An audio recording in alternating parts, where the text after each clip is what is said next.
ఈరోజు Khammam Lenin Nagar IFTU జిల్లా కార్యాలయంలో భవన నిర్మాణ కార్మిక సంఘం జిల్లా కమిటీ సమావేశం నిర్వహించారు. ఈ సమావేశానికి ఎల్ సైదారావు అధ్యక్ష వహించారు. ఈ సమావేశానికి ఐఎఫ్టి తరపున జిల్లా రాష్ట్ర కమిటీ తరపున నన్ను ఆహ్వానించారు. ఈ నెల 7వ తారీఖు హైదరాబాద్లో సుందరయ్య విజ్ఞాన కేంద్రంలో రాష్ట్ర కమిటీ తరపున సదస్సు జరుగుతుంది.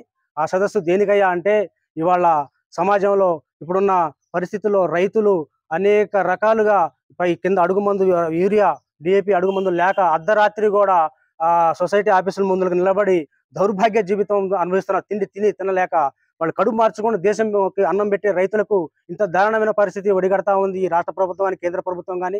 ఏదైనా సరే అయ్యా, రైతుల కోసం రైతుల మీద రైతుల పేరు చెప్పుకొని రాజకీయం చేయకూడదని చెప్పి మేము రేవంత్ రెడ్డి గారిని కావచ్చు, నరేంద్ర మోడీని కావచ్చు, అది కేసీఆర్ గారిని కావచ్చు, మేము రాష్ట్ర కమిటీ తరఫున మేము ఐఎఫ్టీ తరఫున అడుగుతా ఉన్నాం. అట్లా రైతుల పేరు మీద రాజకీయం చేయబాకండి. దయచేసి రైతులకి సకాలంలో ఎరువులు అందించి వాళ్ళు పంట పండిస్తేనే మన కేసీఆర్ కావచ్చు, రేవంత్ రెడ్డి గారు కావచ్చు, నరేంద్ర మోడీ కావచ్చు, మనం 4-5 ఏళ్ళు నోట్లో పోతున్నాయి అంటే వాళ్ళు పండించిన గింజలే కాబట్టి వాళ్ళని కాపాడుకుందాం. వాళ్ళని కాపాడుకొని వాళ్ళని చేసుకొని మనం వాళ్ళ పంటని తింటున్నాం కాబట్టి మనం దాన్ని ఆహ్వానిస్తున్నాం కాబట్టి వాళ్ళ మీద రాజకీయం చేయొద్దని చెప్పి దయచేసి మీ ఐఎఫ్టీతో కోరుతా ఉన్నాం.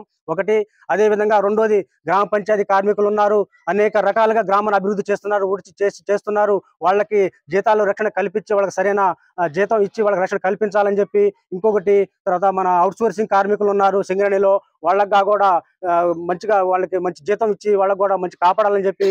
అదేవిధంగా మన హమాలి కార్మికులు ఉన్నారు, అదేవిధంగా ఆటో అన్నలు ఉన్నారు. పొద్దున బయటికి వెళ్తే వాళ్ళ ఇంటికి వచ్చిన దాకా కూడా ఆ ప్రాణం చర్చలో పెట్టుకుని పిల్లగాళ్ళ కోసం, వాళ్ళ కోసం, జీవనం కోసం వాళ్ళకి ఈ రేవంత్ రెడ్డి ప్రభుత్వం అయితే వాళ్ళకి చాలా అన్యాయం చేసింది. ఎందుకంటే వాళ్ళకి నెలకు సంవత్సరం 12 ఇస్తామని చెప్పింది. బస్సు ఫ్రీ ఇవ్వడం వల్ల ఆటో అన్నలు కూడా చాలా ఇబ్బంది పడతా ఉన్నారు.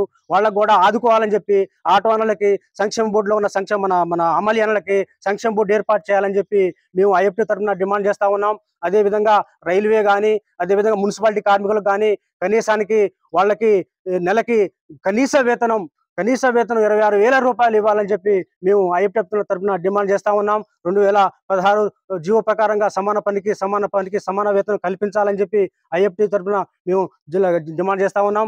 అదేవిధంగా రేపు ఈ నెల 7వ తారీఖు మన హైదరాబాద్ సుందరయ్య విజ్ఞాన కేంద్రంలో రాష్ట్ర కమిటీ తరఫున సదస్సు జరుగుతూ ఉంది. ఈ ఈ సమస్యల మీద పరిష్కారం కొరకై జరుగుతూ ఉంది. రేపు 7వ తారీఖు ఈ కార్యక్రమానికి మన సంఘటిత కార్మికులు, అసంఘటిత కార్మికులు, బీఓసి మన భవన నిర్మాణ కార్మికులు అందరూ కూడా ఆ కార్యక్రమానికి వేల సంఖ్యలో పాల్గొని ఆ కార్యక్రమాన్ని విజయవంతం చేయవలసిందిగా నేను కార్మిక లోకానికి పిలుపునిస్తా ఉన్నాను.